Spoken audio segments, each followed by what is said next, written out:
out of my ocean of pain. Running closer, running closer, running. I've been running closer, running closer, running.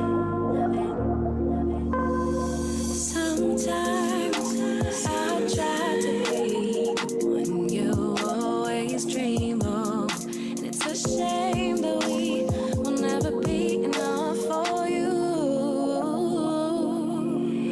Make my heart stay. I've been running low. I've been running low. Bonsoir Nicolas. Bonsoir Marion. Alors on va retenir ce nom, hein, évidemment, Sabrina Belaouel. C'était très joli ce qu'on vient d'entendre. C'est une chanteuse française d'origine algérienne qui revit donc les codes du R&B. Ouais, c'est très planant cette musique, c'est très agréable. R&B qu'elle mixe effectivement avec des sonorités soul et trip-hop, un mélange minimaliste et expérimental. Elle le dit elle-même, le R&B est un terrain de jeu, un courant où l'expérimentation a toujours été de mise. Et c'est vrai que ce nouvel album, Sabrina Belaouel, eh bien, dans ce nouvel album, elle nous surprend, elle nous transporte avec sa voix et ses mélodies recherchées. Sabrina Belaouel chante en français ou en anglais, comme dans l'extrait que l'on vient d'entendre à l'instant. Un clip qui a d'ailleurs été tourné en Algérie, son pays d'origine, pays dont elle s'inspire pour la plupart de ses chansons. Ce titre est tiré de son nouvel album Illusion qui vient de sortir. Une très belle idée de sortie si vous êtes à Paris dans les prochains jours avec le spectacle The Elephant in the Room du cirque Le Roux. Ouais, c'est l'un de mes coups de cœur de cette fin d'année, Marian.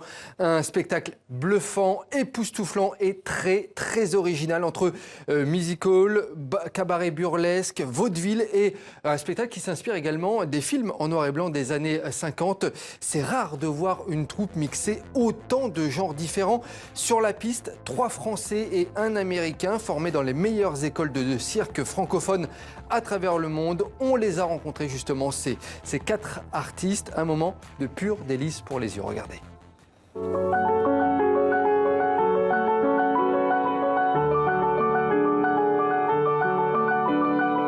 Entre numéros d'acrobatie, spectacle burlesque et comédie déjantée, la troupe Le Roux repousse les limites du cirque contemporain.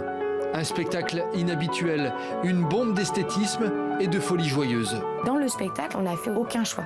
On a pris toutes nos expériences passées.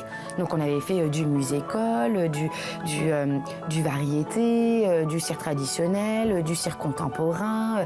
Et donc on a pris tout ça. On s'est dit on choisit pas. On prend tout ça, on fait un melting pot et ça donnera naissance au spectacle.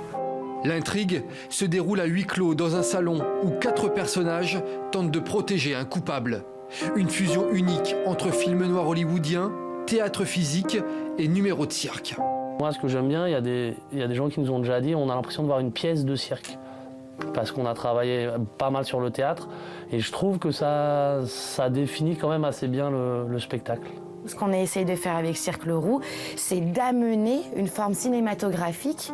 Comment essayer de faire une histoire écrite comme pour le cinéma, donc où il y a des caméras, où on peut faire des focus, d'essayer de l'amener au spectacle vivant.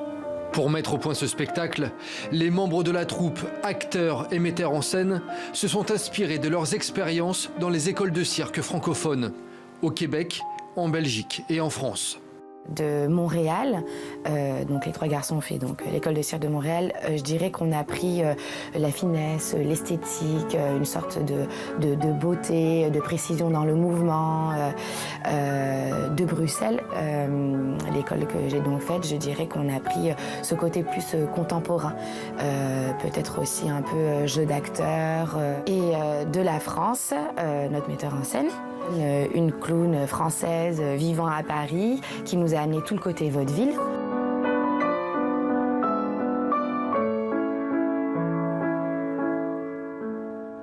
Un superbe spectacle que je vous conseille à découvrir au Théâtre Bobino. C'est à Paris et c'est jusqu'au 7 janvier.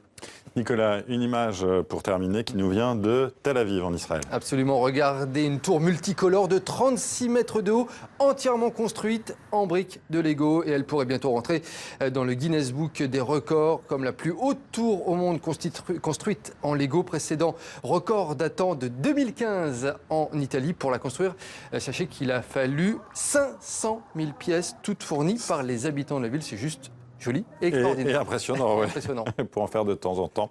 Merci Nicolas.